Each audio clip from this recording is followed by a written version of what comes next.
Le revenu universel d'existence, pour moi, c'est la protection sociale universelle du XXIe siècle, accompagnée de la revalorisation du travail et de l'augmentation des petits salaires. C'est un revenu qui va être versé à tous les Français, dès 18 ans, de manière automatique, de manière mensualisée. Ça se joue pour les gens qui n'ont pas de revenus, mais ça se joue aussi pour des gens qui ont un salaire, dont le salaire est trop faible, dont le travail est mal payé, pas assez reconnu. Donc par exemple, avec le revenu universel, aujourd'hui, votre salaire net au niveau du SMIC sera 200 € plus élevé que ce qu'il n'est actuellement. Donc protection sociale universelle, autonomisation des plus jeunes, dès 18 ans, revalorisation du travail. On est quelque part dans une fourchette entre 30 et 40 milliards d'euros. Donc c'est une fourchette de coûts qui est tout à fait raisonnable. Pour vous donner un ordre de grandeur, le CICE, le crédit d'impôt compétitivité emploi, qui n'a pas créé d'emploi pendant ce quinquennat, c'est 40 milliards d'euros. Le revenu universel, finalement,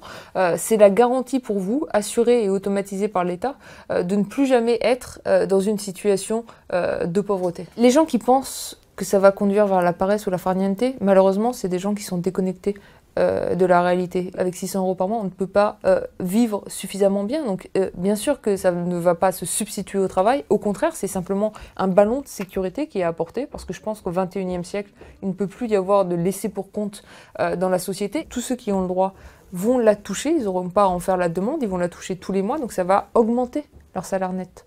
Donc au contraire, ça va revaloriser leur travail et les pousser à travailler encore davantage.